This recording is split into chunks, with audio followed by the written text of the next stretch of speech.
Coucou toi!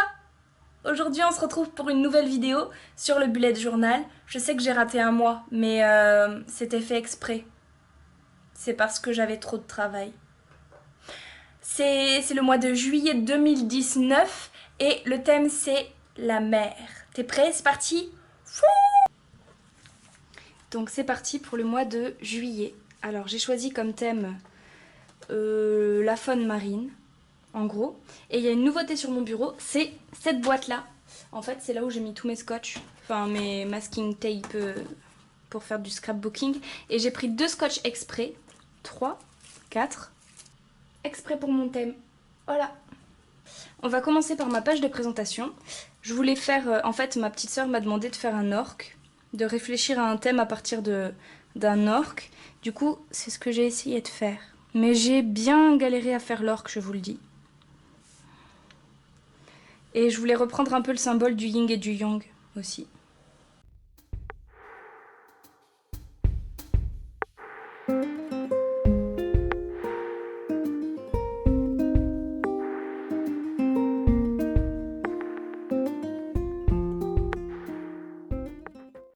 Et en dessous, j'ai décidé de faire une baleine blanche. Je savais pas si c'était une légende ou pas avant de commencer ce bullet journal, comme quoi on apprend plein de trucs. Mais en fait, non, c'est pas une légende. Il y a vraiment des baleines blanches et on trouve des photos genre magnifiques sur internet.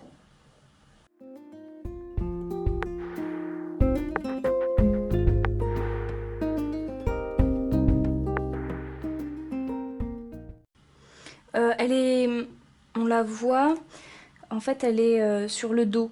C'est-à-dire que là ce qu'on voit c'est son ventre. Voilà, c'est ça que je voulais dire.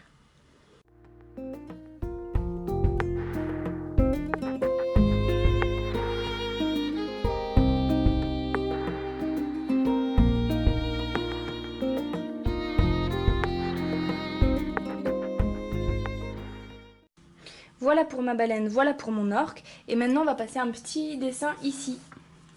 Je voulais faire une bouée de sauvetage. C'est ça, hein? Oui. Alors. C'est pas très compliqué du tout et même je l'ai fait à main levée, j'ai même pas utilisé de compas, alors c'est pour vous dire comment c'est simple. En fait on fait juste 2 ronds, un peu comme un donut. Oh là là non, encore un débat inutile.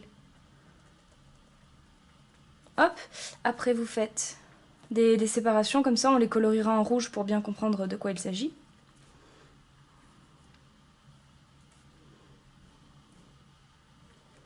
Au milieu de chaque séparation, vous mettez un petit anneau qui va servir à accrocher la corde en fait.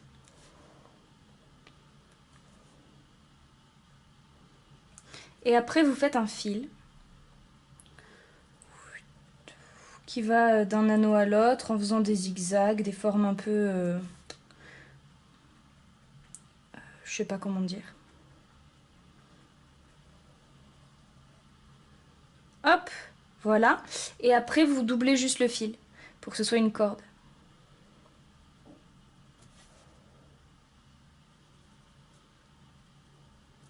Et ce qui est bien, c'est que même si elle est inégale, comme elle est torsadée de partout, on croira que c'est fait exprès.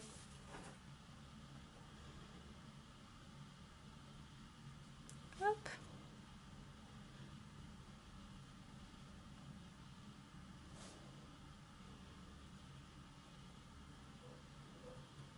Et voilà. Et pour faire encore plus réaliste, on peut rajouter plein de petits traits sur le tour.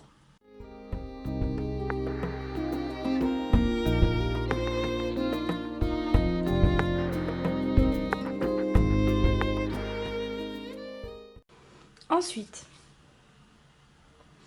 on a comme d'habitude la page d'aperçu du mois, j'ai déjà écrit tous les chiffres, et la bonne nouvelle c'est que le lundi est un premier, donc pas de chance de vous planter. Et ici, la page d'objectif du mois. Je vous explique pas, c'est vraiment très simple. Si, la petite baleine que j'ai mise là, mais vous allez le voir plus tard, je l'ai piquée sur Pinterest. Voilà, je le dis en toute honnêteté.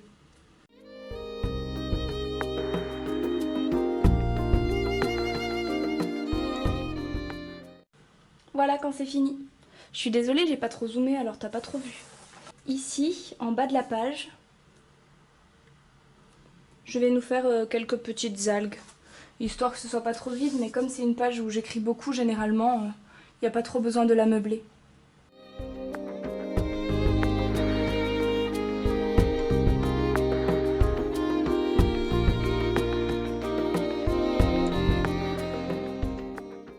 Alors là, j'ai décidé de faire un gouvernail de bateau ici, et puis une méduse là, et puis des petits poissons pour noter mes objectifs, pour les numéroter.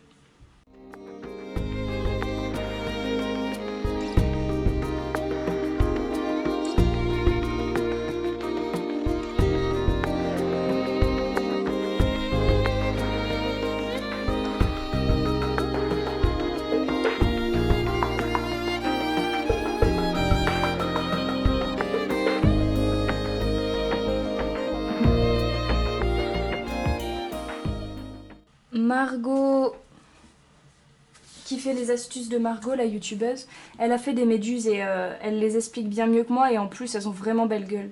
Donc je me suis pas trop cassé la tête. Si vous voulez des belles méduses, vous pouvez aller la voir.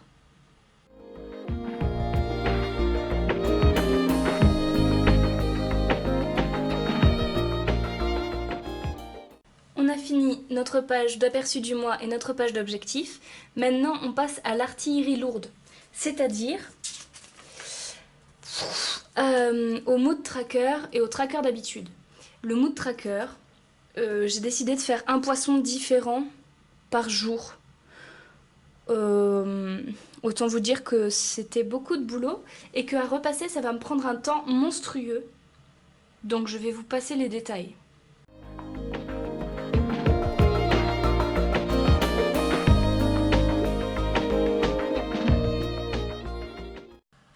Et voilà ce que ça donne. En fait, j'ai fait du coup 31 poissons, des numéros en dessous de chacun, et on peut l'utiliser comme un mood tracker, c'est-à-dire colorier selon l'humeur, avec un code couleur spécifique. Mais moi je me suis rendu compte que je m'en fichais un peu de savoir si j'allais bien ce jour-là ou cet autre jour-là. Du coup ce que je vais faire c'est juste colorier un poisson par jour, pour avoir un moment à moi de dessin tranquille, pour me forcer à prendre ce temps-là par jour, même si c'est pas grand-chose, parce que ils sont tout petits, mais ça me fait un petit peu de coloriage. C'est comme une petite thérapie du bonheur, c'est très bien, ça me plaît. Après, on va passer à la page suivante. Mon tracker d'habitude. Alors, j'ai voulu faire super simple. Donc, on a juste une carte au trésor, de type un parchemin, une bouteille au-dessus.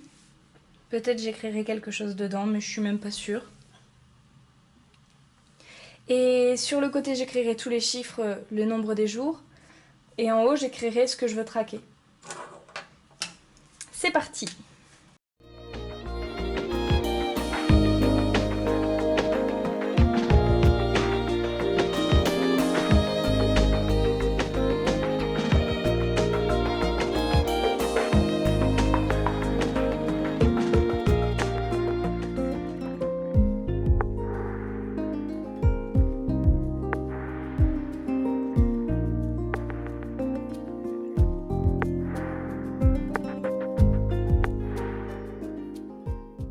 Eh ben, on a déjà fini ce mois-ci.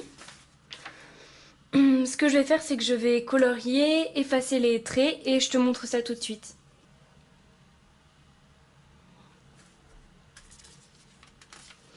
La baleine blanche, je sais pas si elle restera blanche toute sa vie parce que je sais pas si ça me plaît trop.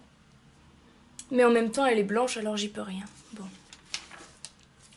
Voilà pour l'aperçu du mois.